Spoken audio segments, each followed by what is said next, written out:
മാന്യപ്രേക്ഷകർക്ക് എൻ്റെ പ്രണാമം. വളരെ വളരെ ധന്യമായ ഒരു സന്ദേശം വാട്സപ്പിൽ എനിക്ക് ലഭിച്ചു. ഞാൻ എൻ്റെ പ്രഭാഷണത്തിൽ ഇന്നും പറയാറുണ്ട്, ഇന്നലെ ചെയ്തതും ഇന്നലെ പറഞ്ഞതും ഇന്നത്തെ ദുഃഖത്തിന് കാരണമാവരുത്. ഇന്ന് ചെയ്തതും ഇന്ന് പറഞ്ഞതും നാളത്തെ ദുഃഖത്തിന് കാരണമാകരുത്. കാലം ഭാവിയിൽ നിന്ന് വർത്തമാനത്തിലേക്കും വർത്തമാനത്തിൽ നിന്ന് ഭൂതകാലത്തിലേക്കുമാണ് പ്രയാണം ചെയ്യുന്നത്. മനുഷ്യരായ നമ്മൾ ഭൂതകാലത്ത് നിന്ന് വർത്തമാനത്തിലേക്കും വർത്തമാനത്തിൽ നിന്ന് ഭാവിയിലേക്കുമാണ് പ്രയാണം ചെയ്യുന്നത്. മനുഷ്യ ജീവിതവും കാലവും എതിർദിശയിലേക്കാണ് പോകുന്നത് എന്നർത്ഥം. ഒരു വ്യക്തി ഇന്നലെ തെറ്റ് ചെയ്തു, തെറ്റുകൾ പറഞ്ഞു, അല്ലെങ്കിൽ ചെയ്യേണ്ടത് ചെയ്തില്ല, പറയേണ്ടത് പറഞ്ഞില്ല. അതിൻ്റെ പരിണിതഫലം ആ വ്യക്തി ഇന്ന് അനുഭവിക്കും. ഇന്ന് ചെയ്യേണ്ടതും പറയേണ്ടതും ചെയ്തില്ല, ചെയ്തതും പറഞ്ഞതും തെറ്റുവാണെങ്കിൽ നാളെ അനുഭവിക്കും. പക്ഷെ ബുദ്ധിജീവികളുടെ ശിരാകേന്ദ്രം എന്ന് പറയുന്ന തനി അർത്ഥശൂന്യമായ പദപ്രയോഗത്തിൽ പുരോഗമനവാദികൾ എന്ന് പറയുന്ന ഒരർത്ഥവുമില്ലാത്തൊരു പദപ്രയോഗമാണ് പുരോഗമനവാദികൾ എന്നുള്ളത്. തനി അധോഗമനവും പ്രാകൃതവും ചിന്തിക്കാൻ പോലും സാധിക്കാത്ത വിധത്തിൽ വികൃതവുമായിട്ടുള്ള തീരുമാനങ്ങൾ ഒരു വലിയ സംഘടനയിലെ ഒത്തിരി പേര് ചേർന്ന് വളരെ ഗഹനമായിട്ട് ചിന്തിച്ചിട്ടെടുക്കുക. എന്നിട്ട് കുറേ ദിവസം കഴിഞ്ഞ് അത് തെറ്റാണെന്ന് മനസ്സിലായപ്പോൾ തെറ്റാണെന്ന് പറഞ്ഞെടുക്കുക. അങ്ങനെ ഒരു 10-60 വർഷമായിട്ട് നിരന്തരം ചെയ്തുകൊണ്ടിരിക്കുന്ന ഒരു ധന്യതയില്ലാത്ത, കുറേയൊക്കെ പറഞ്ഞാൽ അപശകുനം പിടിച്ചൊരു പന്ഥാവിലൂടെ പോയിക്കൊണ്ടിരിക്കുന്ന ഒരു പാർട്ടിയുടെ സെക്രട്ടറി, വളരെ വികൃതമായിട്ടുള്ള തനി സംഘി RSSന്റെ നേതാവ്, ഭാരതത്തിന്റെ പ്രധാനമന്ത്രി കൂടിയായിപ്പോയി. അദ്ദേഹത്തിന്റെ കൂടെ നിൽക്കാൻ പോലും വിഷമം കാണിച്ച വ്യക്തിയാണ് ഇന്ന് പാർട്ടിയുടെ ഭരണപരിഷ്കാര കമ്മീഷൻ ചെയർമാൻ. ആ നരേന്ദ്രമോദിയെ കണ്ടു എന്ന പേരിൽ കുറെ പേരെ അവഹേളിക്കുകയും കൂടി ചെയ്തിരുന്നു, ഈ ഇടതുപക്ഷ വിഭാഗത്തിൽപ്പെട്ടവരും വലതുപക്ഷ വിഭാഗത്തിൽപ്പെട്ടവരും. ഇത് മാത്രമല്ല, കേരളത്തിലേക്ക് വന്നപ്പോൾ സാധിക്കാവുന്ന പ്രശ്നങ്ങളെല്ലാം ഉണ്ടാക്കുകയും ചെയ്തു. അദ്ദേഹമാണെങ്കിൽ രാഷ്ട്രീയം ഒന്നും പറയാതെ ധന്യമായിട്ട് നാരായണ ഗുരുദേവനെ കുറിച്ച് പറഞ്ഞിട്ട് പോവുകയും ചെയ്തു. അങ്ങനെയുള്ള ശ്രീ നരേന്ദ്രമോദിയെ ഇനി ഞാനിത് വായിക്കാം. എനിക്ക് വളരെ രസകരമായിട്ട് തോന്നിയത് കൊണ്ടാണ്. ആ മാർക്സിസ്റ്റ് പാർട്ടിയുടെ ഏതാണ്ട് ചുരുങ്ങി ഭാരതത്തിൽ കേരളത്തിൽ മാത്രമായി തീരുന്ന ആ മാർക്സിസ്റ്റ് പാർട്ടിയുടെ ധാർഷ്ട്യം നിറഞ്ഞ ഒരു നേതാവാണ് ആരാധ്യനായ ശ്രീ കോടിയേരി ബാലകൃഷ്ണൻ. ബഹുമാനപ്പെട്ട ശ്രീ കോടിയേരി ബാലകൃഷ്ണൻ സർ എന്ന് പറഞ്ഞിട്ടാണ് ഇതിൽ വാട്സപ്പിൽ ഒരു സന്ദേശം വന്നിരിക്കുന്നത്. എനിക്ക് നന്നായിട്ട് തോന്നി. പ്രധാനമന്ത്രി ശ്രീ നരേന്ദ്രമോദിയെ ക്ഷണിച്ചത് കേരളത്തിന്റെ വികസനം കാണിക്കാൻ എന്ന അങ്ങയുടെ പ്രസ്താവന കണ്ടു. അതായത് കൊച്ചി മെട്രോയിലേക്ക് ഉദ്ഘാടനത്തിന് മെയ് 30-ാം തീയതി ആര് വന്നാലും വന്നില്ലെങ്കിലും ചെയ്യുമെന്ന് കടകംപള്ളി സുരേന്ദ്രൻ പറഞ്ഞതിനെ ഒന്ന് തമസ്കരിച്ച് ശ്രീ നരേന്ദ്രമോദി വരണം.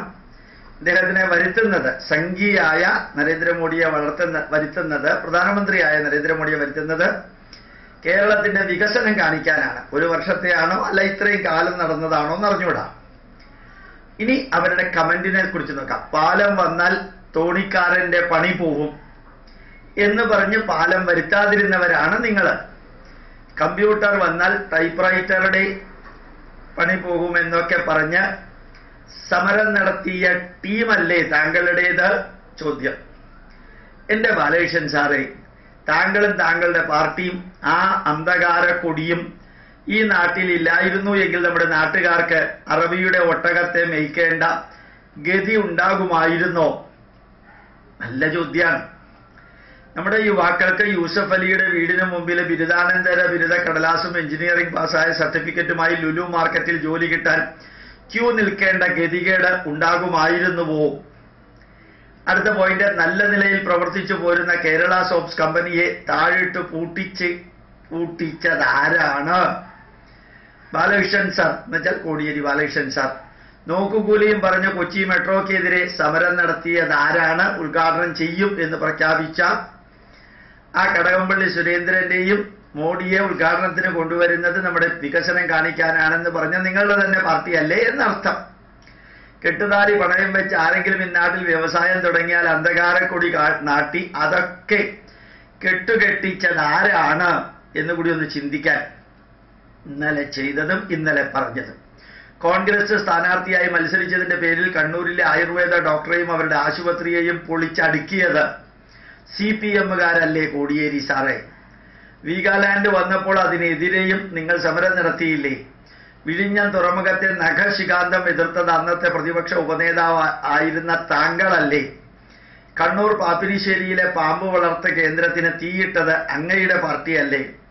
പരിയാരം മെഡിക്കൽ കോളേജിനെതിരെ താങ്കൾ നേതൃത്വം നൽകിയ സമരാഭാസങ്ങൾ താങ്കളും പാർട്ടിയും മറന്നുപോയോ? അന്നത്തെ കേന്ദ്ര ആരോഗ്യമന്ത്രിയെ റോഡ് മാർഗം തടയാൻ ഹർത്താൽ വെച്ചത് ആരാണെന്ന് കൂടി ഓർമ്മിക്കുന്നുണ്ടോ? നെടുമ്പാശ്ശേരി എയർപോർട്ട് വരികയാണെങ്കിൽ അത് എന്റെ നെഞ്ചത്ത് കൂടി ആയിരിക്കുമെന്ന് പറഞ്ഞ S. ശർമ്മ ഏത് പാർട്ടിക്കാരനാണെന്ന് ഇന്ന് അങ്ങക്ക് ഓർമ്മയുണ്ടോ? സ്വന്തം മക്കളെ വിദേശത്തെ ഉന്നത സർവകലാശാലകളിൽ പഠിപ്പിച്ച് ഇവിടത്തെ വിദ്യാർത്ഥികളെ സമരത്തിനിറക്കി കേരളത്തിന്റെ ഉന്നത വിദ്യാഭ്യാസ മേഖല സമരത്തിൽ മുക്കിയതാരാണെന്ന് അങ്ങ് അറിയുന്നുണ്ടോ? മാറി മാറി ഭരണം ലഭിച്ചപ്പോഴൊക്കെ വികസനത്തിന് ശവക്കല്ലറ പണിത CPM-ന്റെ സംസ്ഥാന സെക്രട്ടറി മോദിയുടെ ഗുജറാത്തിലെ വികസനം കണ്ട് പഠിക്കാൻ ലോകത്തോട് വിളിച്ചു പറഞ്ഞുള്ള അബ്ദുള്ള കുട്ടിയെ സ്വന്തം പാർട്ടിയിൽ നിന്ന് പുറത്താക്കാൻ കാണിച്ച ഉത്സാഹത്തിന്റെ 100-1 സ്വന്തം നാടിന്റെ വികസനത്തിന് വേണ്ടി കാണിച്ചിരുന്നു എങ്കിൽ ഒട്ടകത്തെ കറക്കേണ്ട ഗതികേട് നമ്മുടെ ചെറുപ്പക്കാർക്ക് ഉണ്ടാകുമായിരുന്നുവോ? നന്നായിട്ടുണ്ട് വരികളില്ലേ? ദിവസവും 23 കിലോമീറ്റർ റോഡും 100-ലധികം ഗ്രാമങ്ങളെ വൈദ്യുതീകരിച്ച് മോദി സർക്കാർ രാജ്യത്തെ പുരോഗതിയിലേക്ക് കൈപിടിച്ചുയർത്തുമ്പോൾ വികസനത്തിനായി കേന്ദ്രം നൽകിയ തുക പോലും കൃത്യമായി ചെലവഴിക്കാനാകാതെ നഷ്ടപ്പെടുത്തുകയല്ലേ ചെയ്തത്? 32,000 കോടി രൂപ കേരളത്തിന് അനുവദിച്ചതിൽ 13,000 കോടി പോലും ഉപയോഗിക്കാൻ പറ്റാതെ മാർച്ച് 31-ാം തീയതി ചെയ്തു കൂട്ടിയത് എന്താണെന്ന് അങ്ങ് ഓർമ്മിക്കുന്നുണ്ടോ? നാഷണൽ ഹൈവേയുടെ വീതി കൂട്ടാനും പുതിയ പാതകൾ വികസിപ്പിക്കാനുമായി കേന്ദ്രം നൽകിയ 44,000 കോടി രൂപ എന്ത് ചെയ്തു?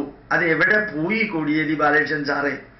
CPM-ന്റെ സഖ്യകക്ഷിയെ പോലെ കൊണ്ടു നടക്കുന്ന ജമാഅത്തെ ഇസ്ലാമികളുടെ സമരം പേടിച്ച് സ്ഥലമെടുക്കാൻ പോലും മലപ്പുറത്തും സമീപ പ്രദേശങ്ങളിലും നിങ്ങൾ മുതിരുന്നില്ല. നിവർത്തിപ്പിടിച്ച കത്തിയുടെയും അതുപോലെ തന്നെ വാളിന്റെയും മുമ്പിലൂടെ നടന്നവർക്ക് എന്തേ ഈ ഒരു കാര്യത്തിന് ചങ്കൂറ്റമില്ലാതെ വന്നത്? പാളങ്ങളുടെ അപര്യാപ്തത കൊണ്ട് പുതിയ ട്രെയിൻ പോലും അനുവദിക്കാൻ പറ്റാത്ത സാഹചര്യത്തിൽ പാളങ്ങളുടെ വീതി കൂട്ടാൻ കേന്ദ്രം നടത്തുന്ന ശ്രമങ്ങളെ ദുർബലപ്പെടുത്തുന്നത് ആരാണ്? റെയിൽവേ വികസനത്തിനായി സ്ഥലം ഏറ്റെടുത്തോ?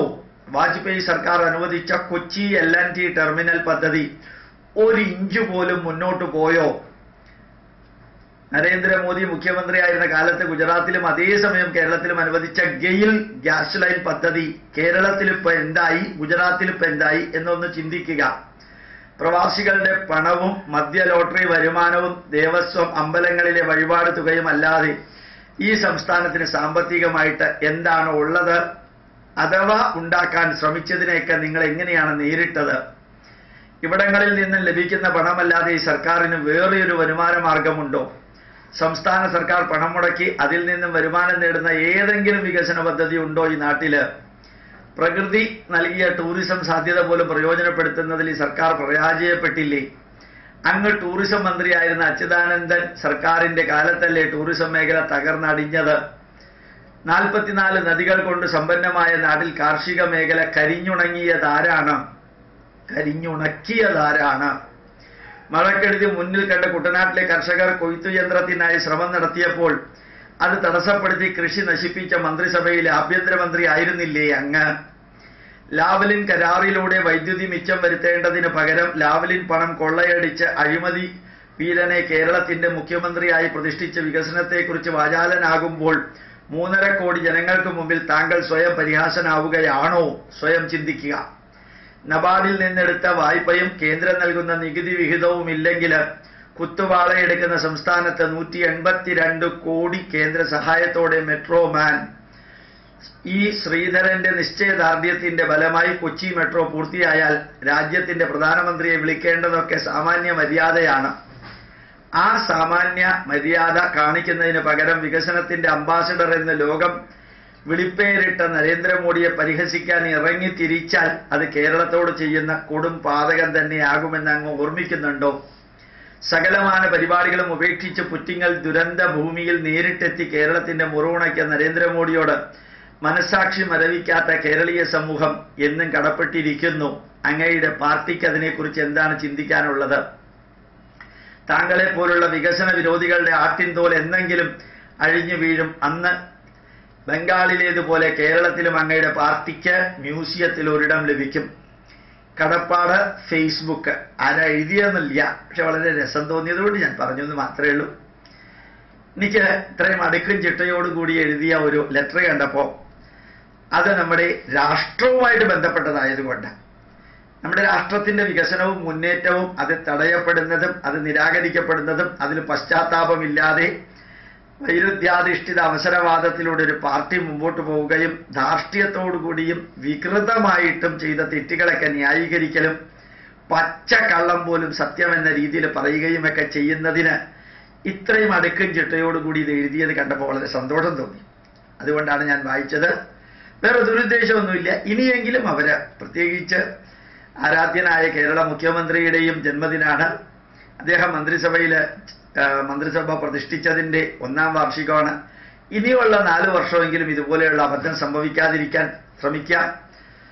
ഈ BJPയും കോൺഗ്രസും ഇത് ഒരു വാർഷിക ആഘോഷം തിരസ്കരിച്ചു, നിഷേധിച്ചു, പുച്ഛിച്ചു, ബഹിഷ്കരിച്ചു, മനസ്സിലാക്കാം. കൂട്ടത്തിലുള്ള ഈ വെട്ടി നിരത്തി പാർട്ടിയെ വളർത്തിയ ഒരു പാർട്ടിയുണ്ട്. 93 വയസ്സായിട്ടുള്ള വയോവൃദ്ധൻ, വെറുതെ നോക്കുകുത്തിയെ പോലെ ഒരു സ്ഥാനവും കൊടുത്തിരുത്ത അദ്ദേഹത്തിനെ കുറച്ചും കൂടി ബഹുമാനിക്കാമായിരുന്നു. എൻ്റെ അമ്മാവനും അപ്പൂപ്പനും ഒന്നും അല്ല. ഏതായാലും അങ്ങേരുടെ ഫോട്ടോയും ബാക്കിയുള്ളതൊക്കെ കാണിച്ചിട്ടാണ് പാർട്ടി അധികാരത്തിൽ വന്നത് എന്നെനിക്ക് തോന്നുന്നു, ദൂരെ മാറി നിന്ന്. അതിന് തനിക്ക് എന്താന്ന് ചോദിച്ചാൽ എനിക്ക് ഒന്നുമില്ല, അതങ്ങനെ തന്നെ ചെയ്തത് നന്നായി എന്ന് ഒരു വശത്ത് ഞാൻ പറയുമ്പോൾ, ഇനി എത്ര കാലം അദ്ദേഹം ഉണ്ടെന്ന് അറിഞ്ഞൂടാ. ഏതായാലും മുഖ്യമന്ത്രി ജീവിക്കാൻ തയ്യാറെടുത്തിരിക്കുന്നിടത്തോളം കാലം ഭരണപരിഷ്കാര കമ്മീഷന്റെ ചെയർമാൻ ജീവിച്ചിരിക്കണമെന്ന് ആര് പ്രാർത്ഥിച്ചാലും ഇരിക്കില്ല. അത്രയും കാലം അദ്ദേഹത്തിനെ കൂടുതൽ ദണ്ഡിപ്പിക്കാതെയെങ്കിലും മറ്റുള്ളവരെ അവഹേളിച്ചും കൊന്നും കൊലവിളിച്ചും മുമ്പോട്ട് പോകുമ്പോൾ കൂട്ടത്തിലുള്ളവരുടെ അനുഗ്രഹമെങ്കിലും അതിൽ വിശ്വാസം ഇല്ലെങ്കിലും ഉണ്ടാവട്ടെ എന്ന് പ്രാർത്ഥിക്കുന്നു. കുറെ കൂടി നല്ലത് ചെയ്യുമെന്ന് ഇന്നലത്തെയും മിനിഞ്ഞാന്നത്തെയും പത്രത്തിലൊക്കെ കണ്ടപ്പോൾ എൻ്റെ രാഷ്ട്രവും എൻ്റെ ഭാരതവും എൻ്റെ കേരളവും എൻ്റെ ജനതയുമായ സ്ഥിതിക്ക് ആ നന്മകൾ ആര് ചെയ്താലും സന്തോഷമേ ഉള്ളൂ, അതിൽ ആഹ്ലാദമുണ്ട്. അതും സംഭവിക്കട്ടെ. കൂടെ ഉള്ളവരും എതിർകക്ഷികളും സ്വീകരിക്കാൻ തയ്യാറുള്ളവരും ഇല്ലാത്തവരെയും ഒരുമിച്ച് അടുത്ത 4 വർഷം ഒരുമിച്ച് കൊണ്ടുപോകാൻ സാധിച്ചാൽ നമ്മുടെ പ്രിയപ്പെട്ട ഭാരതത്തിന്റെ അവിഭാജ്യ ഘടകമായ പ്രിയപ്പെട്ട ദൈവത്തിന്റെ സ്വന്തം നാടായ കേരളവും വികസിക്കും. അതിന് ഒരു പോയിന്റ് ഒരു വ്യക്തിയുടെ മസ്തിഷ്കത്തിൽ സിസ്റ്റമാറ്റിക്കായിട്ട് എഴുതിയത് ഉദിച്ചത് ഒന്ന് പ്രസന്റ് ചെയ്തെന്ന് മാത്രം, ദുരുദ്ദേശത്തോടു കൂടിയല്ല. പ്രണാമം, നമസ്കാരം.